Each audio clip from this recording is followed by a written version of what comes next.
Ladies and gentlemen, again, let me welcome you all here, and particularly to hear Minister Perrottet.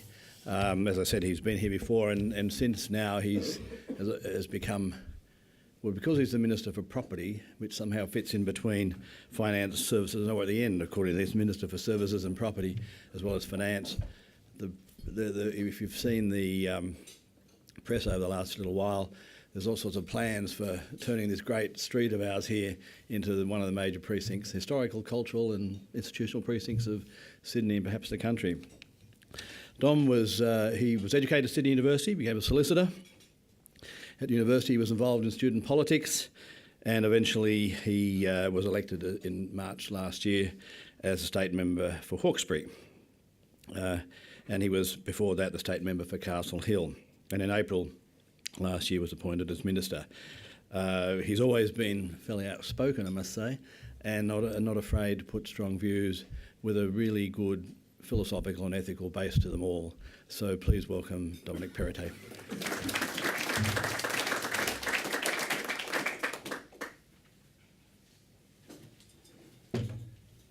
Thank you, Greg. And can I say that, as you say, with property in the portfolio, there's a lot in I've often said that my portfolio is like the miscellaneous portfolio across government, that when they don't know what to do with something, they end up giving it to me. So it's a very much a mix of unrelated areas across the state portfolio. But can I say from the start, and thank Greg and CIS for everything that they do. And I think a lot of the time at the moment there is a lack of thought leadership and policy development, particularly amongst politicians. And we do rely, and that's whether on the centre left or the centre right of politics, for think tanks to come in, discuss issues and promote them in the public sphere. And from a personal level, whether it's Greg and Simon and the team, in terms of meeting with the office and having the opportunity to, as a soundboard, to run ideas from you and hear your thoughts in relation to things that we can improve on in New South Wales, has been very instructive and very beneficial to us. So keep up the great work, and very much appreciate the support that you provide me and the government. So I'll begin with saying that you might have seen recently ads on TV in relation to customised number plates, and I was watching an ad recently and it reminded me being a young boy around the age of 6 and remembering what number plates were like back then. And there was certainly no fancy words or colours. It was a one-size-fits-all black and yellow number plate with the words etched at the bottom of that number plate saying, New South Wales, the Premier State. And I do remember as a young kid thinking how lucky I was that I apparently lived in the best state in the nation. How good was this? But what did that statement show? It showed a lot of confidence. And we had it in spades here in New South Wales, and that filtered down to a young kid like me. And of course, and everyone else, I then had the misfortune of growing up with 16 years of successive Labor state governments. And it's no coincidence that as the fortunes of the state declined, so too quietly did those number plates get phased out. And stepping back though and looking at it, it is fair to say that after 16 years of one-party rule, New South Wales had ground to a halt. Our economy was the worst performing in the nation, and when Tasmania's doing better than you, you know you've got problems. The big projects that we needed to end congestion, to build the public transport, had all but stopped. And there was a real sense of cynicism and disillusionment about whether the government could actually retain a leader for 5 minutes, let alone deal with the pressing affairs of state. We had lost our way. So fast forward to exciting 2016. After 5 years of reformist government, things are now very different. Our economy is the engine room of the nation. Our Treasurer last week announced our unemployment rate at 4.9%, the lowest in the country. We have a zero net debt position. We have a budget that is in surplus, revised up now to $4.7 billion. There are more cranes in the skies than any city outside of Dubai. Consumer and business confidence is once again surging, and we have a $73 billion infrastructure agenda that is transforming almost every corner of our state. And judging on these results, New South Wales is once again the premier state. Now, at a macro level, we've achieved a lot of these changes by making a series of bold decisions and pursuing tough and difficult reform. One of these, and the major one as you'd be aware, is the leasing of the poles and wires to make the infrastructure dreams that we have a reality. Our decision for a long-term lease of these assets was taken to the election. At the time, many saw it as a significant political gamble. Many had tried, everyone had failed. But a recent Galaxy survey has shown that 61% of people support asset recycling once they are informed and made aware of the benefits associated with it. And only 9% oppose such an approach. And support for that is even for asset recycling is even higher amongst my generation of millennials. So we were very, very clear with the electorate that the proceeds at the time would go to specific projects to build the roads, the rail, the school and the hospitals that this state desperately needed.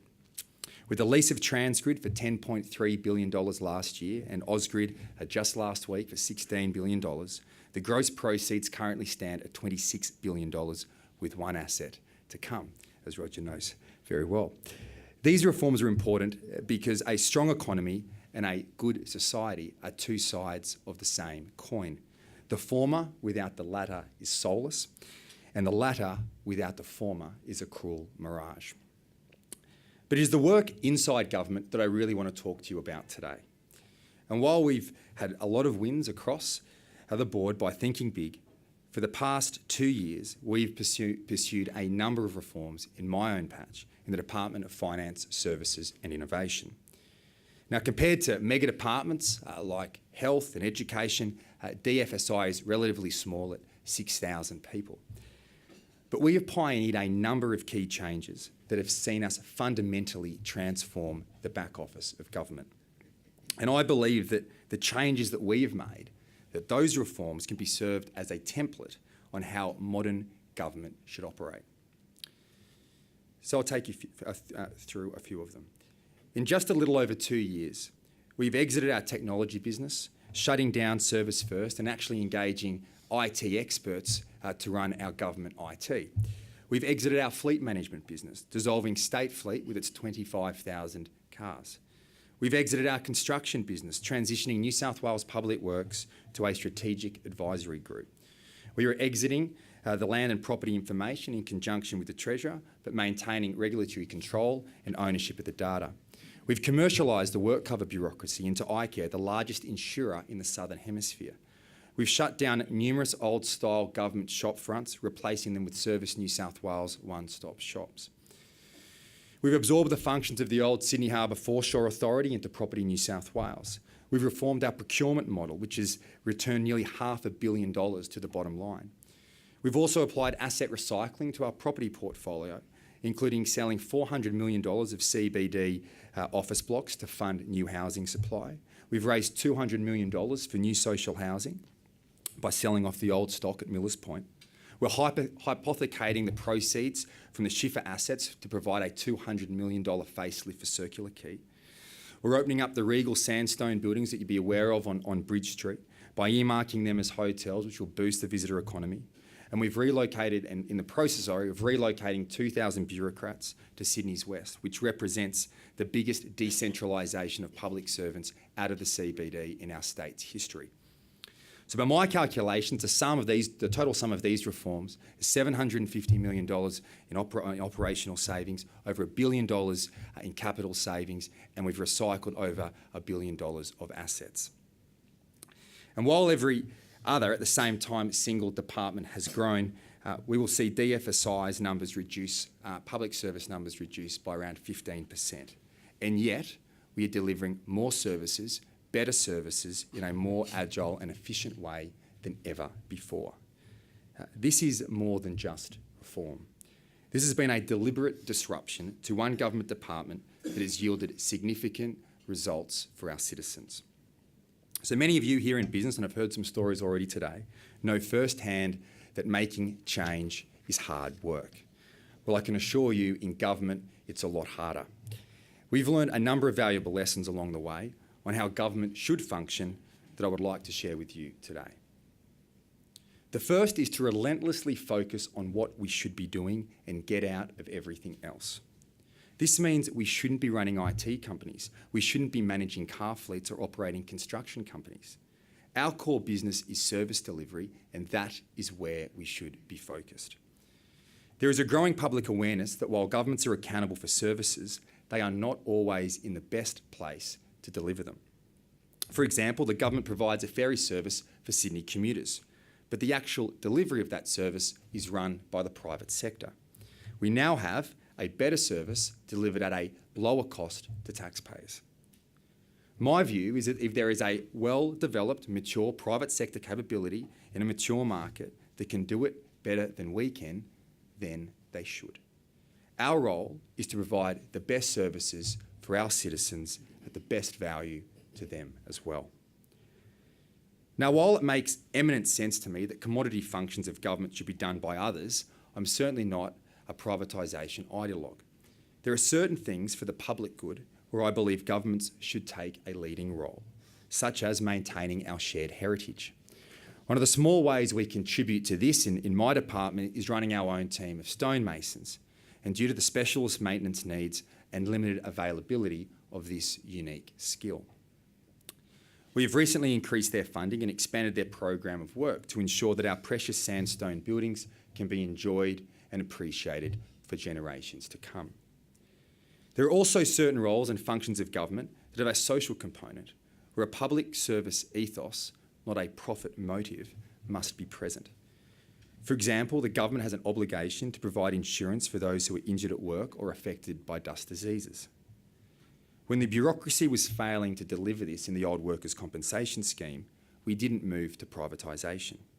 Instead, we created iCare, a social insurer which is publicly owned but commercially run. While we are doing things more efficiently, the public sector ethos is maintained. We are not running for profit, we are running for people. The iCare model shows that public service delivery does not have to be a binary choice between inefficient bureaucracy and privatisation on the other hand. The model of a commercial mind and a social heart, which we brought to iCare, is something that I would actually like to see extended to other parts of the public service, like Service New South Wales, where it will give us the opportunity to deliver better benefits for our citizens. The third lesson is what a difference it makes when the government is redesigned around its citizens, not around legislation, process, or bureaucracy. Now, while to the outside world we might appear as a united entity called government, internally, as I've found out over the last couple of years, it's a completely different story. I would go so far to say that the biggest enemy of making progress in government are the silos that exist and are defended by different government departments. We need to focus more on people than we focus on agencies. And this is where technology comes in and will play a vital role. In many ways, it is the most effective battering ram in breaking these silos down. When it comes to technology, governments shouldn't necessarily be at the cutting edge, where the risks are the highest, but where we need to be are fast followers using and applying what works. Using technology to break down silos is the aim behind rolling out Service New South Wales, accompanied by its flagship digital program. But why we are applying this thinking, what we are also applying this thinking with the help of the Customer Service Commissioner Mike Pratt into other areas such as mining subsidence and just recently in relation to our announcement on property acquisitions. The next lesson we have learned is how important it is to liberate capital from the balance sheet. I'm still yet to meet anybody who can talk about and say how it makes economic sense for government agencies and ministers to come cap in hand to ERC asking for more money, for more capital investments, while sitting on dormant capital, infrastructure and property across their portfolios. I said at a speech last week for government property that asset recycling has been the secret sauce behind our financial success. Asset recycling means we don't have to borrow more money, we don't have to raise new taxes. Instead, we are making better use of what we have. And as a result, we can see more cranes in the skies. Another thing government tends to do is talk up its numbers, as in a bigger investment automatically means better results. Now, when it comes to things like infrastructure, and I've already talked about our $73 billion infrastructure spend, it's certainly the case that more spending certainly signifies more activity, unless you're building the Rozelle Metro. But this does not necessarily apply to all government services. Too often now, elections become spending contests, where the only measure of success is how much we are throwing at the problem. If it were all that simple, all our problems would be solved. The reality is we cannot measure policies by their intent, their inputs, or how they make us feel. We can only measure policies by the outcomes that they deliver. That is why the Premier has listed 12 key priorities for the state to focus on, things like creating jobs, reducing homelessness, and fast housing approvals. These are all specific outcomes that can be measured and tracked. It is also very important to get the right people on the bus to drive these reforms. And we have Martin Hoffman here, the Secretary of the Department of Finance, Service and Innovation. He's been a key player and a crucial component to the success that we've achieved. But him, alongside the Customer Service Commissioner, the CEOs of iCare, Property New South Wales and Service New South Wales, all have extensive successful experience in the private sector. And because they are not traditional public servants, their new ways of thinking have challenged the old ways of doing things and have been a key ingredient in making our reforms work. In my experience, the vast majority of public servants are dedicated and very passionate about what they do, but they are held back by old processes and dated structures which we must change. This then is the model of government that I think we should be pursuing. It must be relentlessly focused on the essentials. It must move beyond the binaries of bureaucracy or privatisation, employing new models of doing things with a commercial mind and a social heart. It should be designed around the needs of citizens, using technology to break down silos. It must only retain assets that are essential for service delivery and recycle the rest. It must measure the outcomes, not the inputs. And it must have the right kind of strategic leadership in place. This is a model of a 21st century government that can deal with 21st century problems. Now, what we've done, now that we've done this in DFSI, in my view, we should look to extend this model across the rest of government. This is why we've set up just recently with the Treasurer and myself as the Finance Minister, a commissioning and contestability unit to define, to analyse and implement service delivery reform opportunities in other areas like health, education and transport. I want to emphasise that there is one reason that this government should do these things, or in fact, there are 7 million reasons why. And those reasons are you and me and the 7 million other people who call New South Wales home. These reforms are the best means, and I believe the only means, for establishing a government that does precisely what it needs to do. To empower citizens to live their lives to the fullest, to share in the prosperity that we have on offer, and to freely live their lives in community with one another. So I feel it necessary to point out that the opposition has stood against almost every single one of these reforms. Now, while the job of the opposition is to oppose, their opposition goes much further than that. It's my belief that the Labor Party is structurally wedded to the old and dysfunctional model of big government. And while we see this model as broken and want to fix it, their instinctive reaction is to protect it. They have become the Praetorian Guard of preserving the status quo. In this new world, Labor are the backward Conservatives defending legacy big government. It is noteworthy that while the private sector union movement involvement has declined to just 11%, union membership among public servants stands at around 40%, and they continue to donate exclusively to parties on the political left. This explains why Labor protests so stridently at any attempt to rein in public sector spending. They have a vested interest in running a protection racket for dysfunctional government because it secures their future and their financial and political future. If we have battled for years with this opposition just to close down a few outdated motor registries, I can only imagine how difficult it would be at a federal level to attempt to reform in areas such as health, education and welfare. Now, reform is hard work, and we wear these battles as political scars with pride. So after taking all the tough decisions, we will now be penalised by having more GST funding handed out to non-reforming states.